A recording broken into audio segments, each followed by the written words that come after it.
C'est comme ça que je termine donc. Et j'avais une flamme, je voulais changer le pays. Je me disais que c'est le moment venu de changer le pays, de changer l'univers médical. Et la première étape, c'était qu'il faut d'abord que je trouve un emploi. Il faut d'abord un endroit où travailler. Donc, je faisais des gardes dans les hôpitaux, les cliniques, 3 000 la nuit, 4 000, 5 000. Tu arrives à l'hôpital un samedi à 8 h. Tu sors de l'hôpital dimanche à 15 h, on te donne 4 000. Tu as pris en charge peut-être 75 patients la nuit, dont 7 sont morts et tu as dû annoncer les décès aux familles. Et tu as 4 000. Et on ne te paye pas immédiatement. C'est à la fin du mois qu'on va calculer le nombre de gardes que tu as fait. Et si ça donne peut-être 80 000, on dit bon, on t'avance d'abord 50 000, il n'y a pas assez dans les caisses. On va te donner 30 000 le mois prochain. Quand je vivais ça, je dis, hey, il veut dire, c'est comme ça que ça va se passer. Après, je me dis, bon, ok, peut-être si je passe le concours d'intégration, ça va me sauver. Donc, je me prépare pour le concours d'intégration, je fais le concours. Le problème, c'est que tu fais un concours où, si vous êtes 100 à faire le concours, 80 sont de la même région que toi. Et il y a l'équilibre régional. Je comprends que pour passer ici, il faut peut-être avoir 19,5 de moyenne. Et naturellement, il ne passe pas le concours. Et le jour où j'ai eu les résultats, c'était dans un groupe WhatsApp. J'étais de garde dans un hôpital à Tongolo, qui s'appelait la clinique Ngiawa, qui aujourd'hui même a fait faillite. J'étais de garde là-bas. Et quand je reçois les résultats que je n'ai pas passés, bon, c'est vrai que je travaillais déjà sur certains projets, mais je n'avais implémenté aucun. Dès que je reçois le résultat, je dis, mais c'est pas possible. La plupart de mes amis ont passé. Moi, je suis le seul qui n'a pas passé. Je suis fait les gars de 4 000, de 5 000, de 7 000, tous les jours. Il a dit que, gars, il faut lancer le projet que tu écris depuis là. C'est le moment. Il n'y a plus rien à faire. C'est le même soir que je crée la page Facebook SOS Médecins Cameroun. Et je commence donc à dire que je vais donner les conseils en ligne, je vais consulter à domicile. L'argent que je gagne, je vais acheter le matériel pour commencer à faire mon projet. Il n'y a plus rien à faire. Il a échoué le concours. Il veut faire quoi d'autre? Il veut continuer à gagner à 4 000, annoncer les décès chaque nuit. Vous savez ce que c'est que d'annoncer les décès? C'est quelqu'un qui avait son enfant qui est presque mort. Parfois, il est mort. Elle dépose son enfant entre ta main. Tu te bats, l'enfant meurt. Tu n'as même pas le plateau technique. Tu penses au bailleur, tu penses à trop de choses. Après, tu dois aller lui annoncer que l'enfant est mort, en fait. Et elle croit que c'est toi qui l'as tué. Et ça qui est grave. Elle croit que c'est toi le fautif. Moi, je me rappelle une fois une garde à un hôpital que je ne peux pas citer de la place, il y a une clinique, où je suis de garde et il y a seulement 2 couveuses avec une bonbonne d'oxygène. Je reçois 2 malades, des nouveau-nés prématurés, et les 2 ont besoin d'oxygène. J'ai fait comprendre à la maman que non, on n'a plus assez de place pour prendre l'enfant. S'il y a un qui est là. Elle dit que tu es moi seulement, il ne parle plus. Elle se couche. J'ai déjà fait le tour de tous les hôpitaux, on me chasse partout. Ici, tu vas seulement soigner mon enfant. Il dit que la mère, je ne peux rien. Elle insiste, elle se couche là, elle pose l'enfant, qu'elle laisse alors l'enfant mourir. Je prends l'enfant, je mets dans la couveuse. Vous savez ce qu'il faisait toute la nuit? Je prenais l'oxygène, je mets sur un enfant, je regarde les 2. Dès que je me rends compte que l'enfant commence à être cyanosé, donc il perd l'oxygène, j'enlève, je mets sur celui-ci, j'observe. J'ai fait ça pendant toute la nuit. Et j'ai compris que ça ne peut pas marcher. Il faut trouver un autre moyen. Si c'est ça la médecine. Je n'ai pas envie de parler des travers de la médecine, des opérations fictives, des examens qu'on prescrit qui ne servent à rien parce qu'on veut avoir un peu d'argent sur les commissions, des médicaments qu'on donne qui ne servent à rien. Je vais laisser ça. Je me dis, ok, il faut que tu lances quelque chose. C'est là où je crée dans SOS Médecins Cameroun. Donc en réalité, c'est donc une grosse frustration, un gros échec qui me pousse à développer un projet entrepreneurial et à me lancer en entrepreneuriat. Et j'arrête de travailler dans les hôpitaux, je commence à consulter à domicile. L'avantage donc que j'avais, c'est que j'avais des compétences en informatique. J'avais des compétences en marketing. Je savais déjà comment sponsoriser. Nous sommes en 2015. J'avais un compte PayPal que mon petit frère avait créé aux États-Unis que j'utilisais pour sponsoriser en 2015. C'est comme ça que je sponsorisais, les gens me contactaient, je partais consulter, 10 000 en journée, 15 000 en soirée, et je gagnais de l'argent. Autre échec, numéro 5, c'est un conflit que j'ai avec mes associés. Parce qu'à un moment donné, le projet fonctionne très bien. Je reçois peut-être 30, 40, 50, 60 coups de fil par jour. Les gens m'écrivent de partout. Et je ne peux plus gérer seul. Je l'ai fait peut-être pendant 4 mois. Après, je trouve que non, c'est un peu possible. Il faut que je trouve d'autres personnes avec qui je vais travailler. Et les personnes que je devais trouver, c'était qui? C'est les personnes que je connais. Et comme c'était dans le domaine médical, je me disais qu'il faut donc des personnes du corps médical. C'est comme ça que j'entre en contact avec des personnes avec qui j'ai fréquenté. On fait une réunion de travail au domicile de mes parents qui était à Etoudi. Je tiens à préciser que mes parents avaient un auberge à Etoudi, au dépôt de sable. Et comme ils étaient partis et qu'on avait mis la maison en location, du moins la maison familiale, quand je venais à Yaoundé, quand je ne voulais pas rester dans la petite chambre là, je partais rester à l'auberge. Et je dormais à l'auberge et j'écoutais beaucoup de gémissements la nuit. Parce que ma chambre était collée à une chambre à forte activité sexuelle. Forte activité sexuelle. Et je dormais seul la plupart des fois. Et dormir était très pénible. Dormir était très pénible. Donc ce qui se passe, c'est que je fais dans une réunion ce jour-là là-bas, je les invite, je leur présente le projet. Et puis certains décident d'adhérer, on continue dans le projet ensemble. Sauf qu'après, on a un conflit au niveau de la vision. Ce sont de très bons médecins, excellents, mais là, c'est l'entrepreneuriat, ce n'est pas la médecine. Moi, je suis quelqu'un qui aime, je suis radical. Par exemple, sur la part des SOS médecins, si vous partez sur la part des SOS médecins en 2015, je faisais des publications très, très clivantes sur le VIH-Sida. Parce que j'ai publié un livre même d'ailleurs dessus. Et eux, ça les choquait que, gars, comment tu peux dire des trucs comme ça? On peut nous assimiler, nous tous, on peut machin. Il faut dire ça sur ta part personnelle. Donc, j'avais des trucs très clivants, était tout trop radical. Et dans le domaine de la santé, étant donné que nous, on était maintenant tous réunis, ça leur faisait un peu peur. Après, je me suis dit, bon, ok, ils ont quand même raison. Parce que là, on s'éloigne un peu de la santé. Startup Academy commence à SOS Médecins. La première publication de Startup Academy, c'est sur la page de SOS Médecins.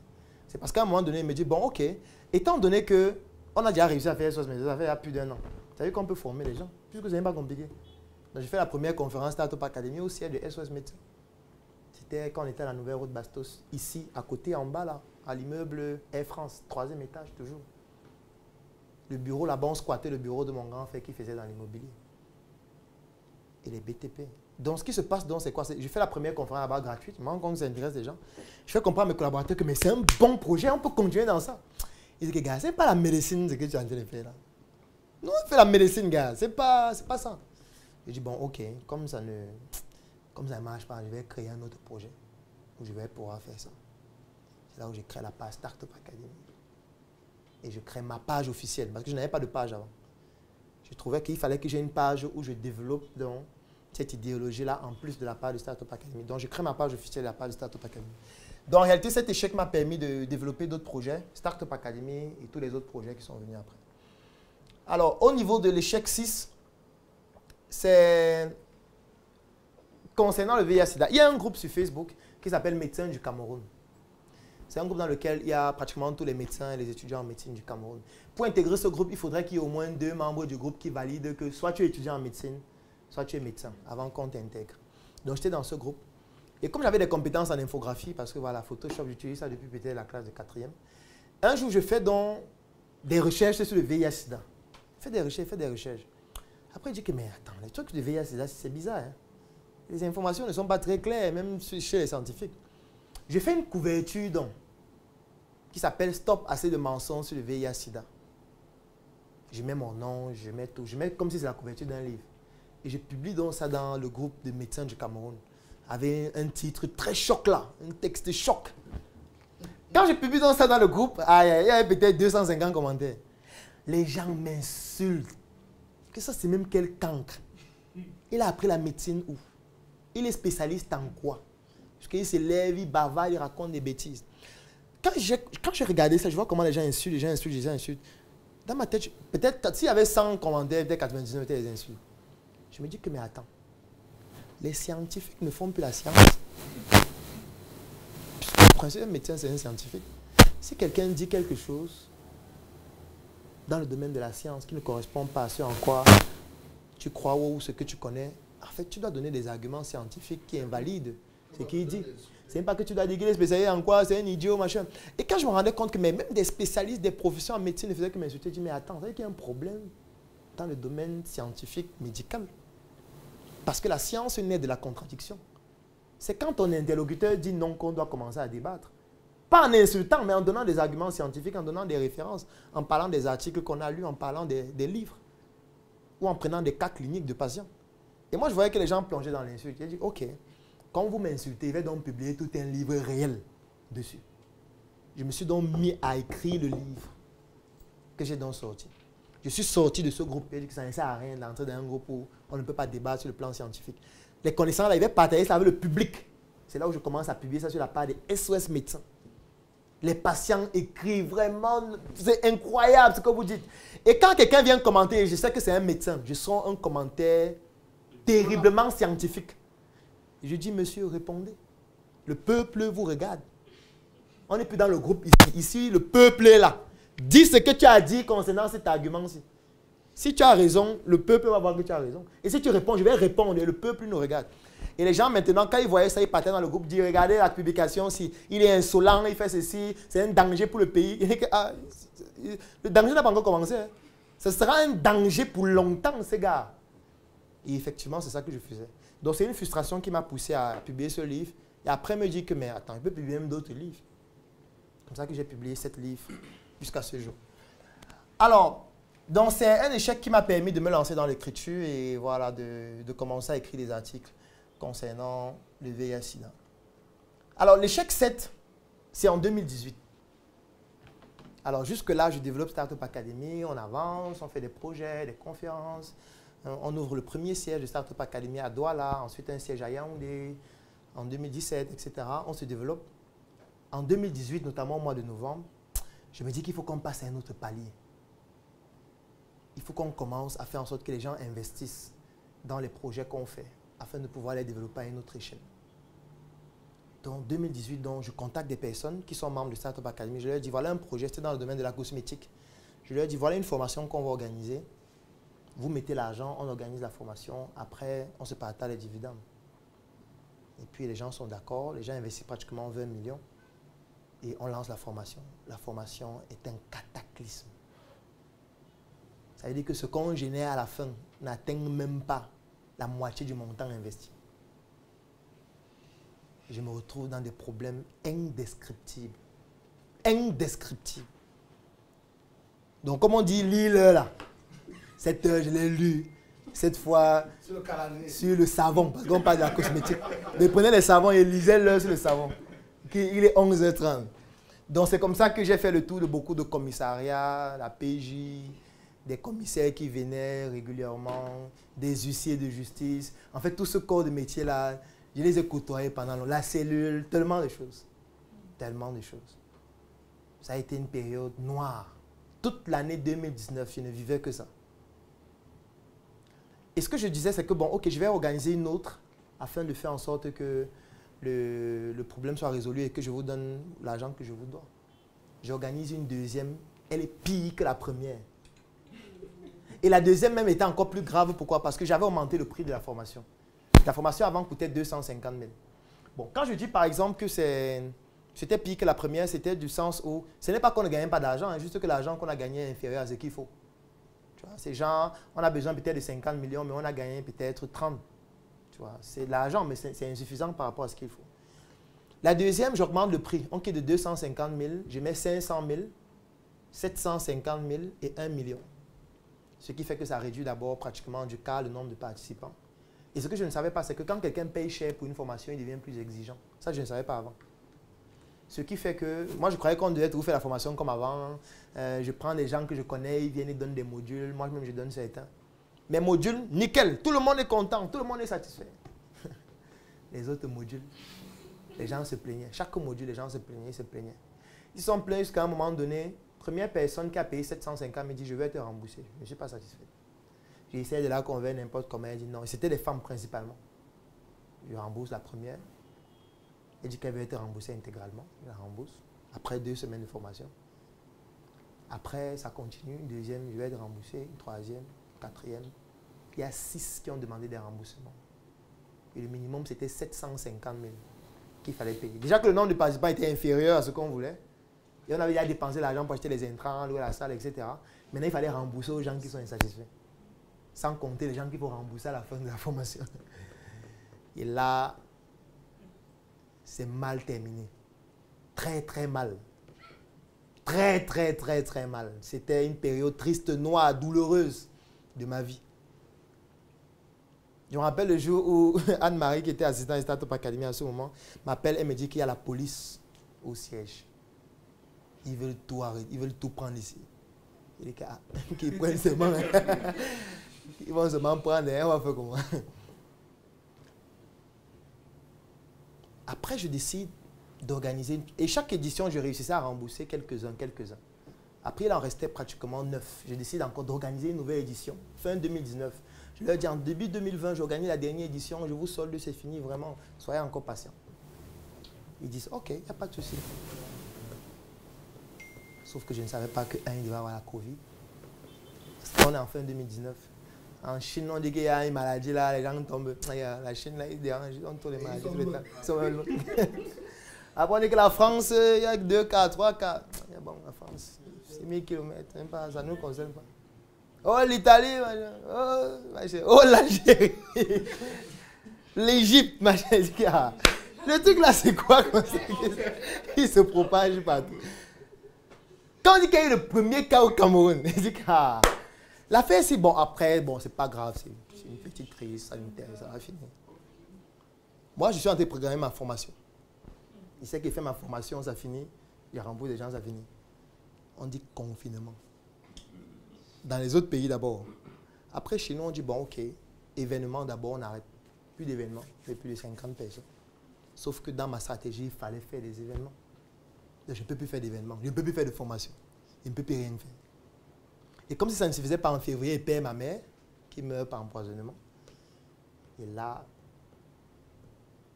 c'est un double poignard. Là, il ne peut plus rien faire et je suis dans le deuil. Et on ne peut même pas faire le deuil, parce qu'on ne peut pas enterrer. Puisque c'est interdit. On dit, ok. Entre-temps, quelqu'un t'appelle. Allô, Claudel? Oh oui, j'ai appris pour la maman. Hein. Oh, vraiment, mes condoléances, mes condoléances. Ouais. Le programme, c'est dispo? Ok, ok. Et pour l'argent, là, alors, ça se passe comment? Il dit que pour l'argent, ok. Il dit que gars, on va se battre. Il dit que non, il faut te battre, il faut te battre. Il s'en fout de ton deuil. C'est ça que vous devez comprendre. Quand vous avez deuil, c'est pour vous, c'est pas pour le peuple. Tu dis que tu as deuil, oui, mais on veut notre argent. Et comme mon père vivait avec ma mère depuis plus de 50 ans, il était tout seul. J'étais obligé de laisser le chez moi pour aller vivre avec lui. Donc on vivait deux. Pendant toute cette période-là, on a tous eu la Covid. Et puis on était là à la maison, on résistait. On attendait que la mort vienne nous trouver. Oui, les envies de suicide jusqu'à y essayer, je l'ai fait. Oui, parce que je me disais, bon, peut-être si tu meurs, ce sera plus simple. Et un jour, je reste là, je me dis, bon, je continuais toujours de faire mes posts en ligne, normalement, mais je me rendais compte que l'audience avait augmenté en ligne.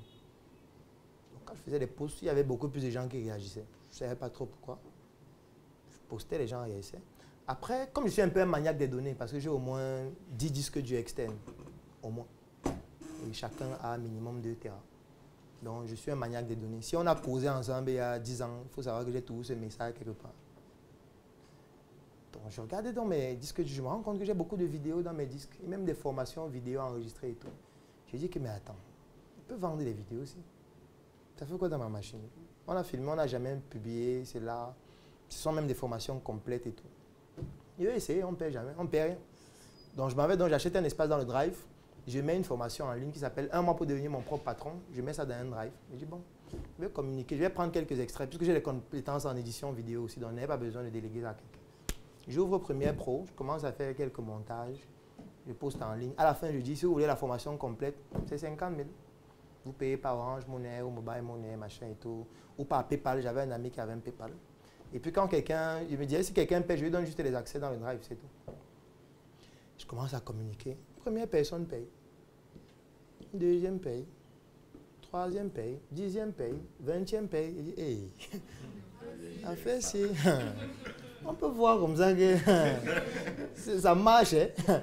Après, j'ai dit, bon, je vais tester avec une deuxième. Formation cosmétique qui est tout dans ma machine. Parce que j'avais fait enregistrer la formation en question en vidéo.